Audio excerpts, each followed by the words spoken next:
नमस्कार मेरे प्यारे भाइयों एवं बहनों, RKGS स्टडी चैनल में आपका स्वागत है। मैं आज 2.2 का कुछ बेसिक पढ़ाऊंगा जो द्विघात समीकरण दिया गया है। 2.1 में है ग्राफ का क्वेश्चन है जो वीडियो बाद में हम उसको पढ़ा देंगे। ग्राफ कैसे बनता है, एक चर वाला ग्राफ है वो। 2.2 कुछ मोटिवेशन लाइनें लिखी गई है जिसे हम पढ़कर सुना देते हैं। हिम्मत मत खोना, अभी बहुत आगे जाना है। जिन्होंने कहा था तेरे बस का नहीं, उनको अभी करके दिखाना है। हिम्मत मत खोना, अभी बहुत आगे जाना है। जिन्होंने कहा था तेरे बस का नहीं है, उन्हें भी करके दिखाना है। इसी के साथ हम अपने टॉपिक पर आते हैं। Square plus bx plus c is equal to 0 के फॉर्म में होगा तो ये द्विघात समीकरण होगा। क्या होगा? द्विघात समीकरण होगा। इसे हम द्विघात समीकरण कहेंगे। इसे द्विघात समीकरण कहेंगे। 4 बराबर 0। इसको हमको तोड़ना है। इसको तोड़ करके हमें बताना है कि इसका मूल क्या क्या है। जैसे इसमें द्विघात समीकरण में दो मूल निकलता है, अल्फा और बीटा। अल्फा और बीटा क्या निकलता है? बीटा। तो अल्फा बीटा दो मूल होता है। तो इसको हम मध्य पद के अनुसार भी तोड़ करके बता सकते हैं। उसको भी शून्यक हम कहते हैं। जिसका शून्यक मान क्या होगा? द्विघात समीकरण का शून्यक मान वह मान होता है जिसके x के जगह पर हम रखेंगे तो उसका मान शून्य कर देगा। उसे शून्यक मान कहते हैं या मूल मान कहते हैं। शून्यक मान या मूल मान, इसको मध्य पद के अनुसार भी तोड़ सकते हैं और उसको जैसे अल्फा बीटा पर तोड़ते हैं उस तरह भी तोड़कर दिखा देंगे, बताएंगे हम। जो पूरा बेसिक से हम बताएंगे। तो 3x² minus x minus 4 is equal to 0। तो होता क्या है कि हम a और c में गुना करेंगे। a और c को गुना करेंगे। a और c को गुना करेंगे उसका a और c को गुना करेंगे जितना b, फिर a और c को गुना करके भाग करेंगे तो जोड़ घटाव करने पर इतना आना चाहिए और गुना करने पर उतना आना चाहिए। देखिए बताते हैं। 12 तो 12 के 2 से हम करेंगे 6, 2 से 3, तो 4 3 12 हो गया, माइनस x है तो 3x² minus 4x plus 3x minus 4 हो गया। इसको हम तोड़ेंगे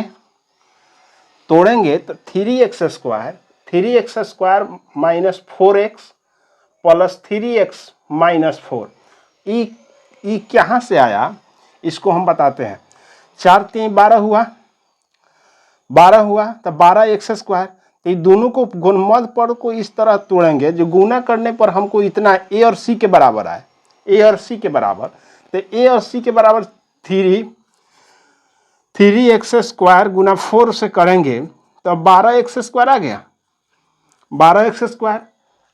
तो इसी तरह इसको हम तोड़ेंगे। 12x² माइनस में हो गया, ये माइनस है, 4 माइनस है।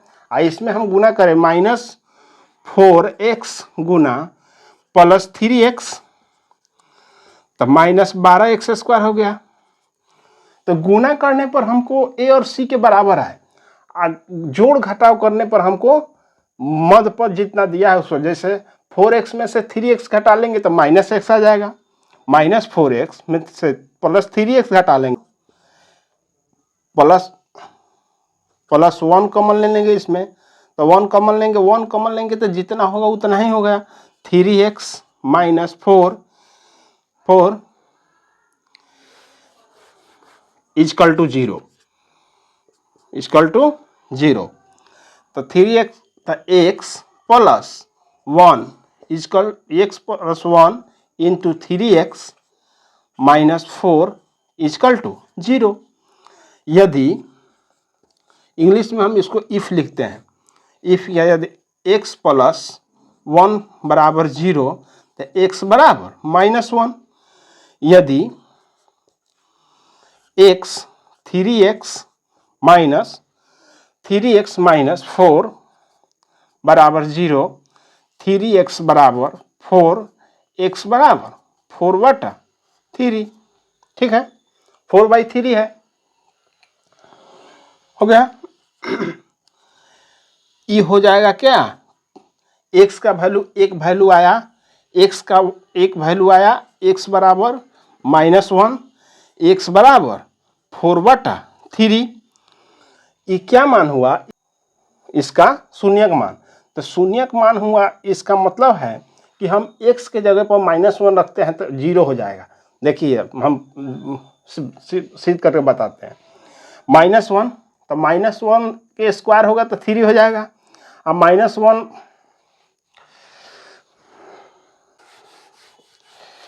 देखिए हम रख के बताते हैं।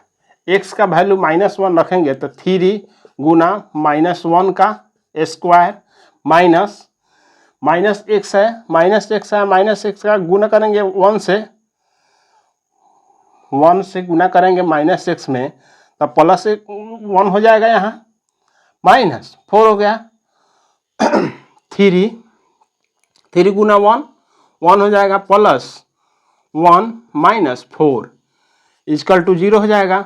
4 माइनस 4 हो गया, 0 हो गया।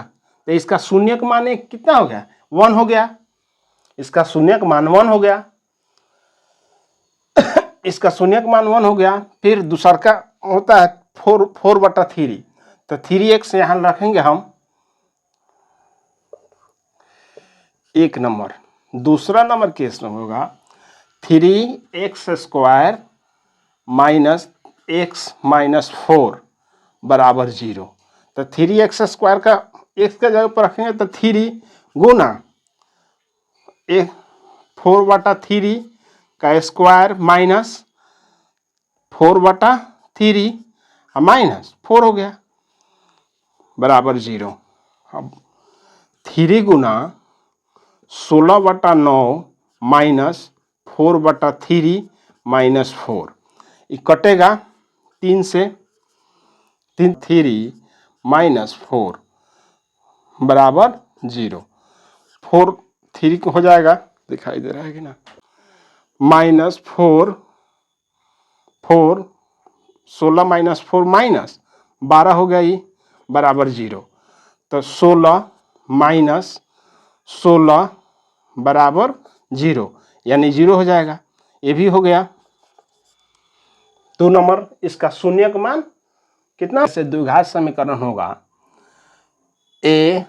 ax² plus bx plus c, ax² plus bx plus c बराबर 0।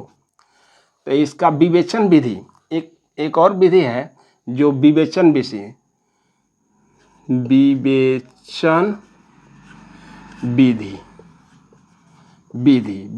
विधि होता है d बराबर b² minus 4ac, b² minus 4ac, b² minus 4ac। इस विधि से हम निकालते हैं। तो हम कैसे जानेंगे कि कौन किसका मध्य पर टूट सकता है, किसका शून्यक निकलेगा, किसका नहीं निकलेगा। आइए हम बताते हैं।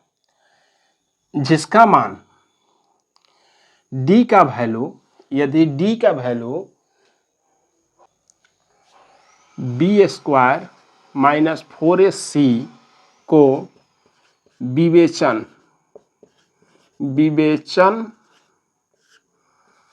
कहा जाता है, विवेचन कहा जाता है, इसे डी से सूचित किया जाता है, डी से सूचित किया जाता है, सूचित किया जाता है।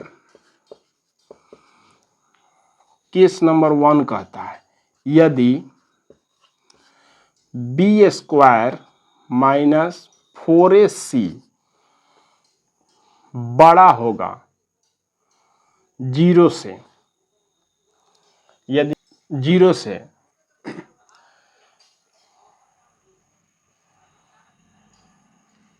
डी से सूचित करते हैं तो डी बराबर हो जाएगा यहाँ बी स्क्वायर माइनस 4ac। यदि B square minus 4ac, B square minus 4ac बड़ा होगा 0 से, तो मूल धनात्मक और असमान होगा, असमान होगा। ठीक है, धनात्मक और असमान होगा। केस नंबर 2 कहता है यदि बी स्क्वायर माइनस 4ac बराबर होगा 0 के, तो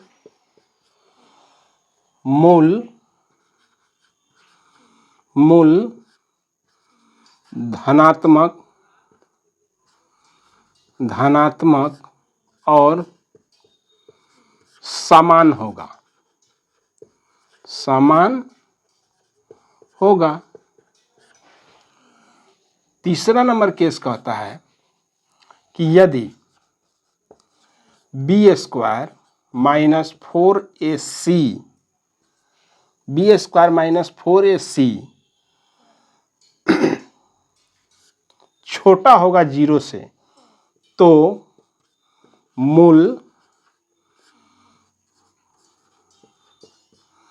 ऋणात्मक होगा, अवास्तविक होगा,